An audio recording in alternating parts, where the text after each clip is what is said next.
Olá, a graça e a paz do nosso Senhor Jesus estejam com vocês hoje. Mais um dia abençoado, mais um dia de glória. E hoje nós vamos estar lendo o capítulo de número 12 do livro de Atos dos Apóstolos. Eu tenho certeza que Deus está falando no seu coração e se você está gostando, não se esqueça de curtir o vídeo, de fazer o seu comentário, pode fazer perguntas também se você quiser, você pode compartilhar o vídeo e assim abençoar outras pessoas também. Então vamos à nossa leitura de hoje, capítulo número 12 do livro de Atos, e o negócio vai começar a ferver, hein? Olha que muita coisa vai acontecer aqui pra frente. Então vamos à nossa leitura de hoje. Diz assim: por aquele mesmo tempo, o rei Herodes estendeu as mãos sobre alguns da igreja para os maltratar. E matou à espada Tiago, irmão de João. E vendo que isso agradara aos judeus, continuou mandando prender também a Pedro. E eram os dias dos asmos. Ou seja, esse rei Herodes aqui começou a perseguir a igreja de maneira terrível. E ele mandou matar Tiago, irmão de João, matou Tiago à espada.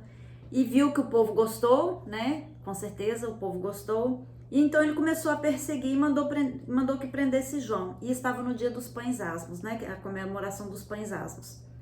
E havendo-o prendido, o encerrou na prisão, entregando-o a 4 quaternos de soldados, para que o guardassem, querendo apresentá-lo ao povo depois da Páscoa. Então veja bem, estavam nos dias dos pães asmos, estavam prestes a preparar a Páscoa. Então ele não queria arrumar confusão no período da Páscoa, ele queria esperar passar. Então ele vai e prende Pedro, e nós vimos aqui que ele coloca 4 quaternos de soldados, ou seja, 12 soldados para guardar um homem, né? E aí o que aconteceu? Diz no versículo 5, Pedro, pois, era guardado na prisão, mas a igreja fazia contínua oração por ele a Deus. Olha a importância da oração da igreja, quando a igreja se reúne em oração.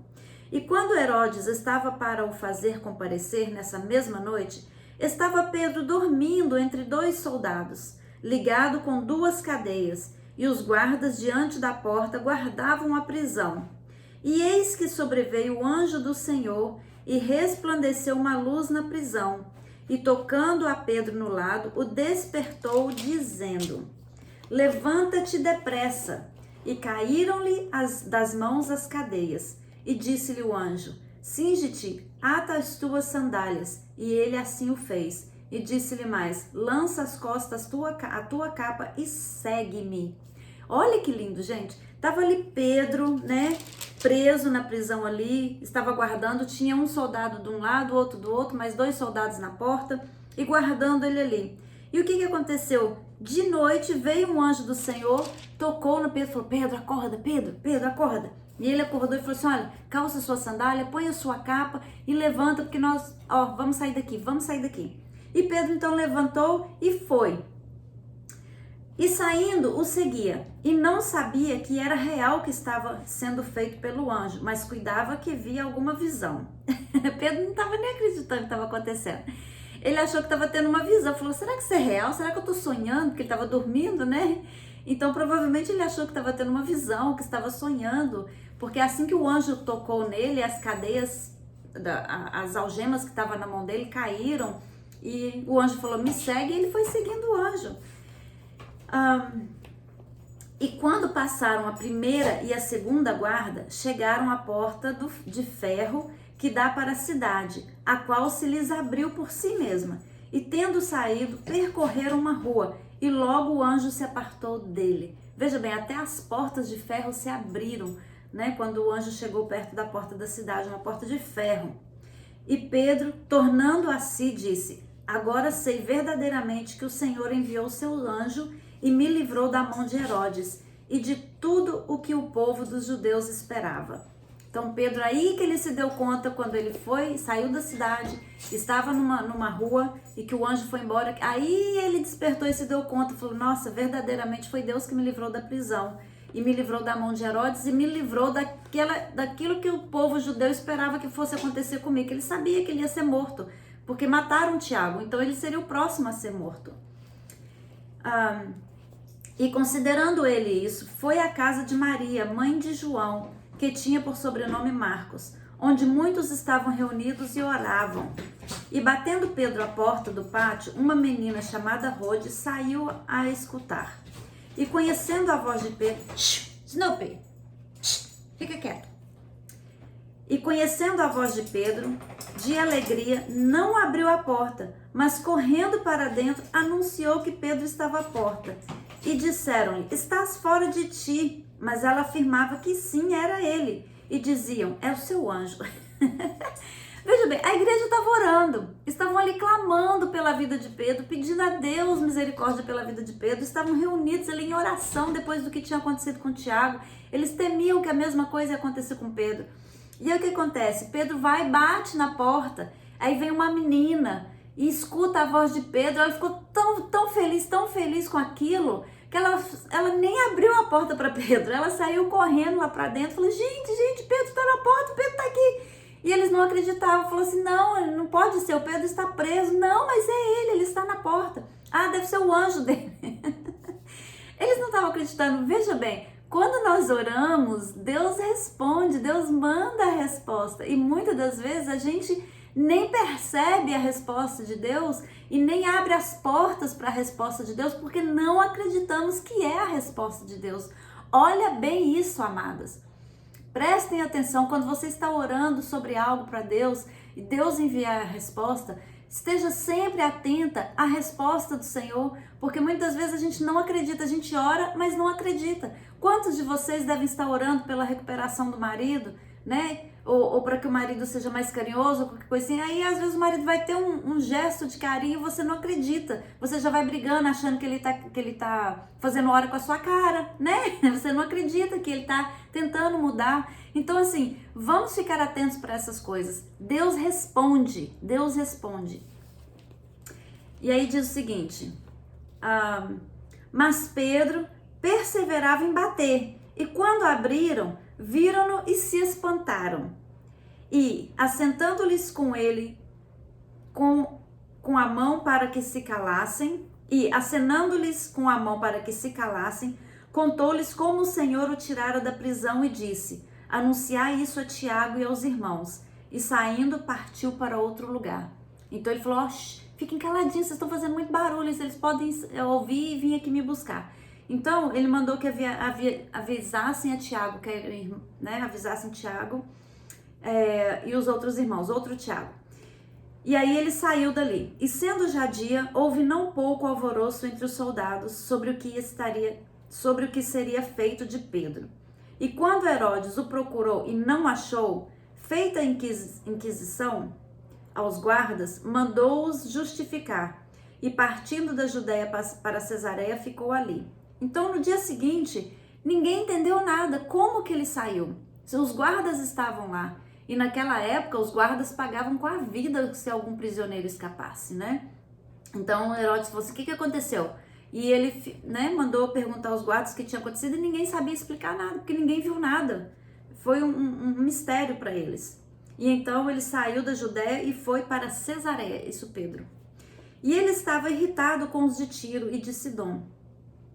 Mas estes, vindo de comum acordo ter com ele, obtendo a amizade de Blasto, que era o camarista do rei, pediam paz, porquanto seu país se abastecia do país do rei.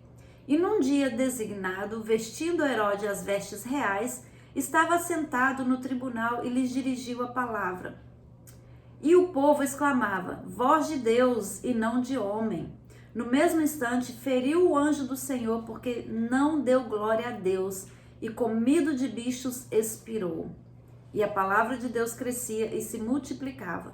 Gente, olha que coisa horrível aconteceu com esse homem, este rei, né? Ele estava ali, ele se sentou para julgar, para fazer o trabalho dele, e estava ali sentado com vestes reais, sentado no tribunal, e o povo falava com ele. E quando ele falava, as pessoas falavam, uau, isso não é uma voz de um homem comum, ele é um Deus.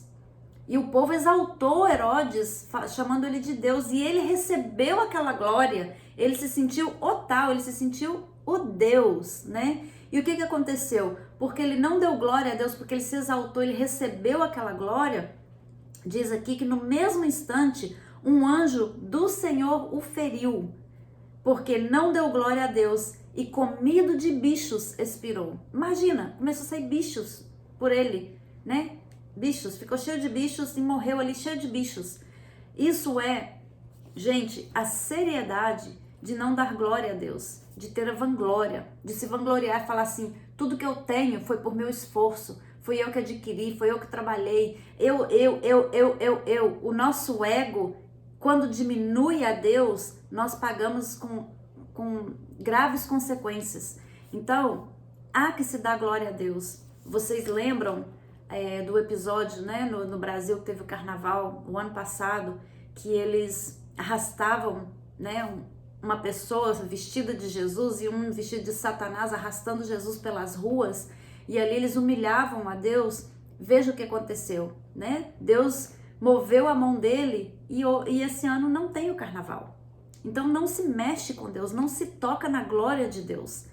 E muitas das vezes a gente, sem querer, a gente acaba tomando a glória para nós. Ah, eu cheguei onde eu cheguei pelo meu esforço, porque eu me dediquei, porque eu me esforcei, porque eu trabalhei, né? E tudo a gente quer receber a glória. E principalmente se você tem algum ministério, se você trabalha na igreja, em algum cargo, não receba a glória para você, porque se você está nesse cargo foi porque o Senhor te colocou ali. Se você está ali, você precisa da graça de Deus para continuar trabalhando com excelência. Então dependa de Deus, tenha a sua dependência de Deus e dê toda a honra e toda a glória a Deus, porque não somos nós, não somos nossos talentos, não é a nossa capacidade, nós não somos ninguém, nós somos 100% dependentes de Deus e tudo que fazemos é pela graça de Deus e pela misericórdia dele, porque ele nos permite fazer. Então, amados, cuidado com isso, não tome a glória para você. Ah, eu tô nesse cargo porque eu sou a boa, porque eu sou tal, eu. Vamos deixar o eu cair por terra e vamos glorificar o nosso Deus? Eu estou onde eu estou porque Deus me colocou aqui. É Deus que me capacita, é pela graça dele que eu estou aqui. E vamos viver na dependência do Senhor, amém? E aí, depois disso, o que acontece? E a palavra de Deus crescia e se multiplicava. E Barnabé e Saulo, havendo terminado aquele serviço, voltaram de Jerusalém, levando também consigo a João, que tinha por sobrenome Marcos. Então nós vimos aqui que, apesar de tudo que acontecia, agora mais um discípulo foi morto, mais um apóstolo, né? Nós vimos como Estevão foi terrivelmente apedrejado até a morte, e depois mataram Tiago à espada e perseguindo a igreja, começaram a perseguir. Mas aqui diz que a palavra de Deus crescia e se multiplicava, porque o homem não pode parar Deus. O homem pode tentar, mas jamais conseguirá parar Deus.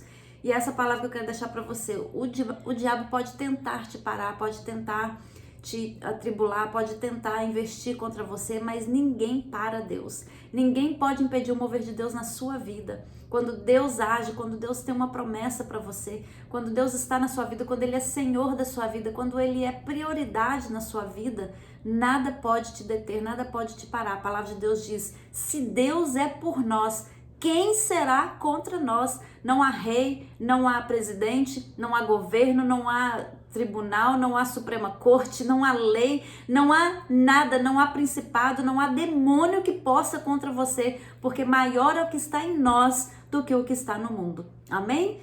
Deus é contigo e a sua resposta está chegando. Olhos abertos para entender a resposta de Deus na sua vida. Um beijo no coração e até amanhã para o próximo capítulo.